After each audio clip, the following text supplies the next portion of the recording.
Wow. You never come back.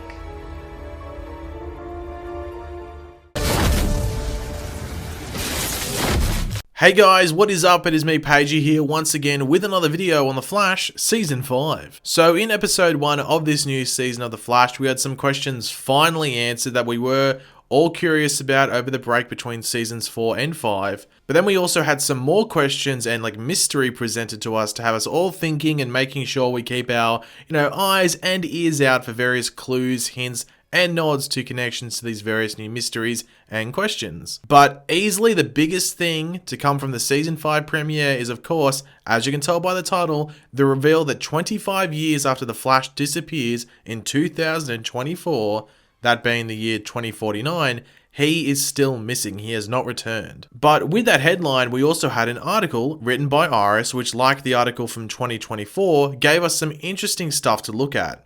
And that's exactly what we will be doing in this video, as well as explaining exactly what everything means.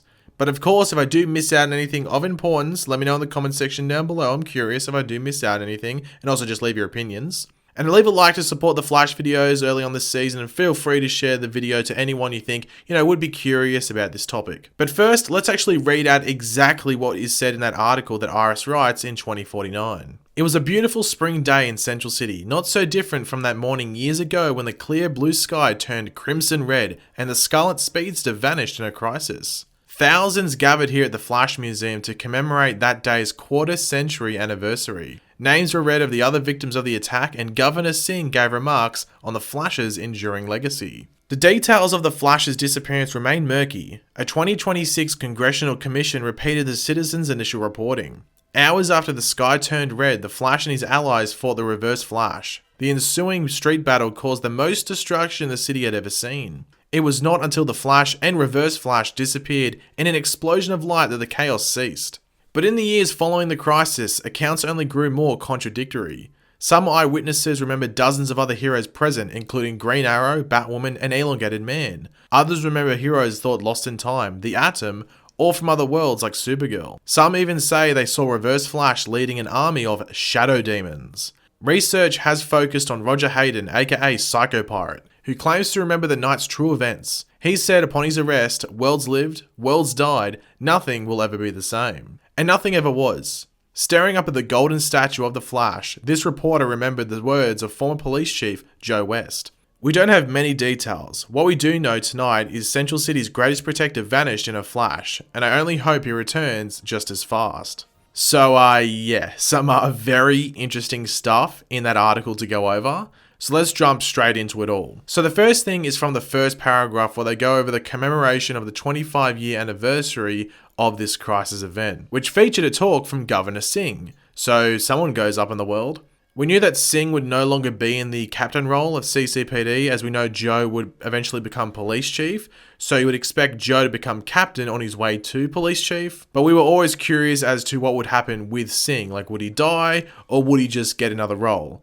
And that is exactly what has happened. But they do say here that there were other victims in this attack, which could of course just mean innocent pedestrians that were caught in the chaos, but this could be in reference to other heroes that may have died on the day that Barry vanished. But this part we are moving into here is probably the biggest in regards to immediate effects on the show and the Arrowverse as a whole. So it says that witnesses remember heroes such as Green Arrow, Batwoman, and Elongated Man being present at the fight, with others lost in time, such as the Atom, and those from other Earths, like Supergirl. Now, it says that all these reports are contradictory, so it's almost making it sound like some people remember seeing Green Arrow, Batwoman, and Elongated Man, and some other heroes there, and others remember, time-traveling heroes and other heroes from other Earths being there, and almost people didn't believe it, or that it was all fake. So, yeah, as I said, there's contradictory reports coming in, which makes it too messy to be, exactly sure what happened on that night, or that evening or that day. Now, in regards to the part about Batwoman, she is,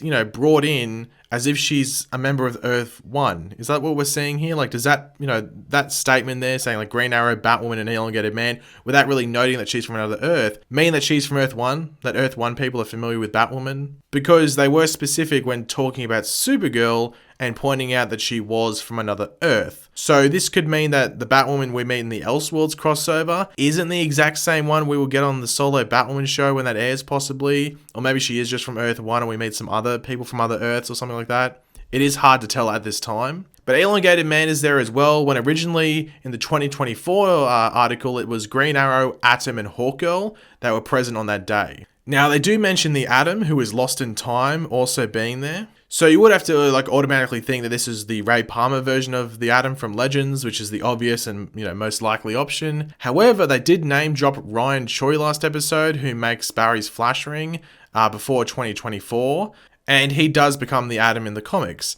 So he could possibly be the Atom as a part of this fight. You can't really tell because they don't specifically say, oh, the Ray Palmer Atom. Like, it's hard to tell. But they do say that dozens of heroes were there, including the ones I just listed of Green Arrow, Batwoman, and Elongated Man. So you would have to think that this is basically like maybe the Legends or Team Arrow people, and even some other new ones that we could, meet by this point in time. Maybe like Jesse Quick, Wally West, and people like that. Obviously, they only name a couple of people, but they do say dozens of heroes. So there's a lot of people there trying to fight this big fight. It's not just the Flash versus Reverse Flash. It's something bigger.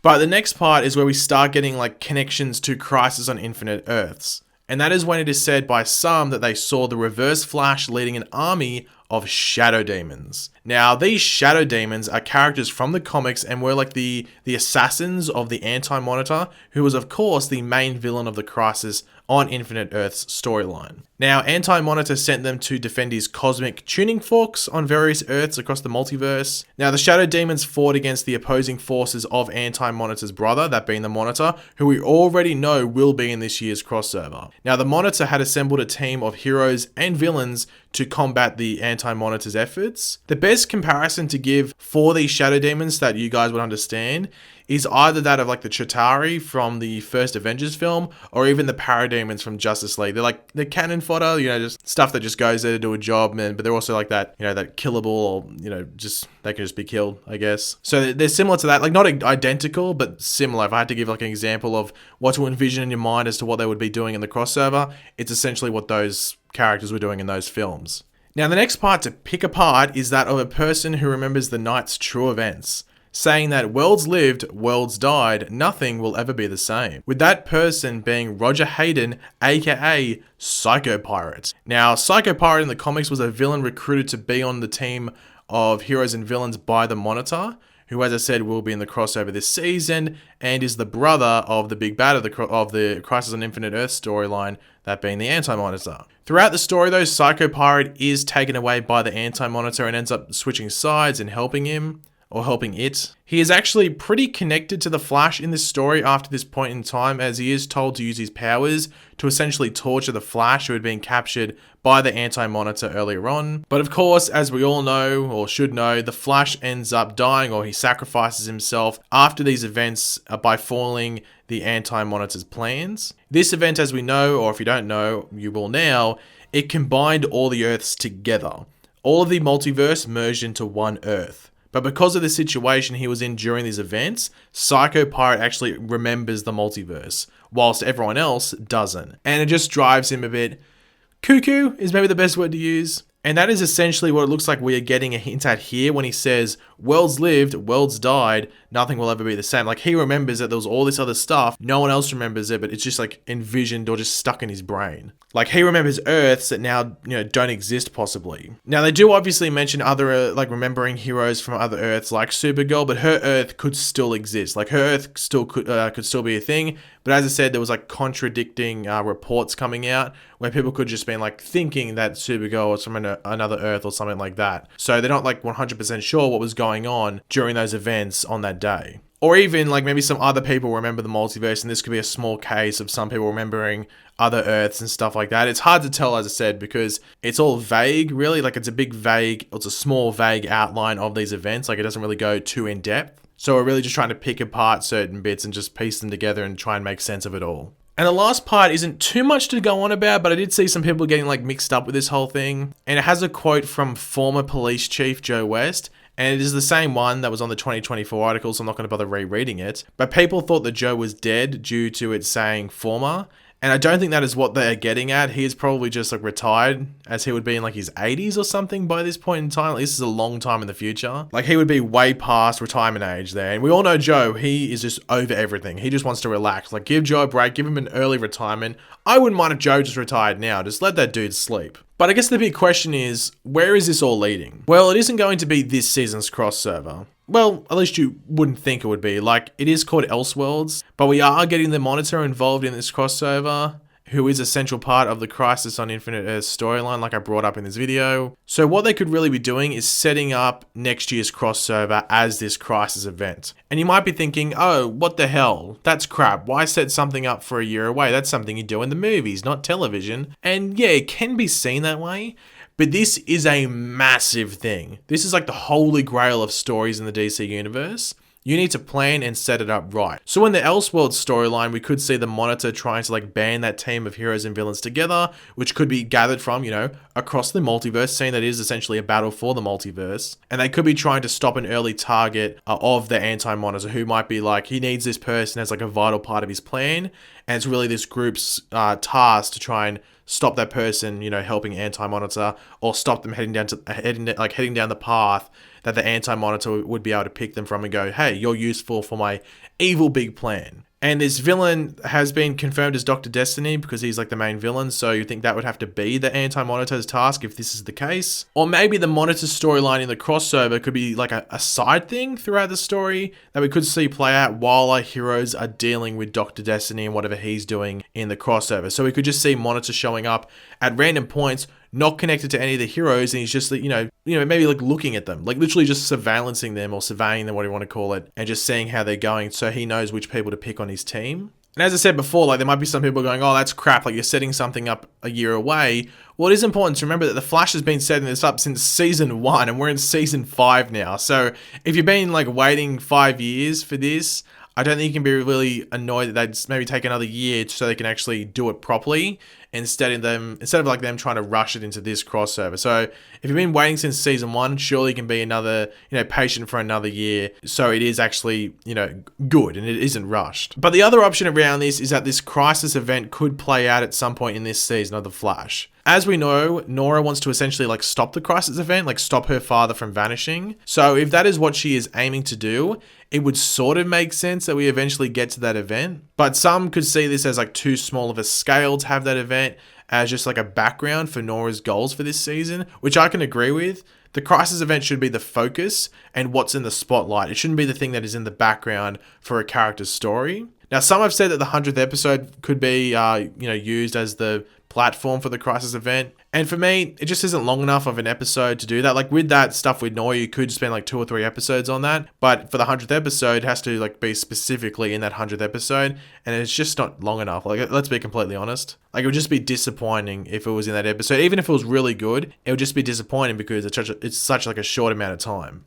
Now, just one quick thing to go over before we end the video. People have been bringing up that 2056 message from Barry in season 3. Obviously, due to that message, you would have to think the drama around Barry still being gone after 25 years since 2024 is essentially redundant, as he needs to be out by 2056 to send that message to Rip Hunter. Which, yeah, I agree with due to the existence of that message. But that's the thing, I hate that message. If you've watched my videos, I just don't like that message. It was a silly thing put in to be relevant for a few scenes, not even like the whole of the crossover, just a few scenes in the crossover, and then randomly towards the end of season 3 they connected it to Saboteur for some reason, and the showrunners ended up backing away from that connection after season 3 ended. Like they said, yeah, no real connection there, we just basically shoehorned it in. So for me personally, I just pretend that message isn't a thing. I just pretend it doesn't exist because the showrunners themselves have backed off of it and they essentially pretend it doesn't exist themselves. So I just go along with that because if that's what they're thinking, then essentially it's what I should be thinking as well because,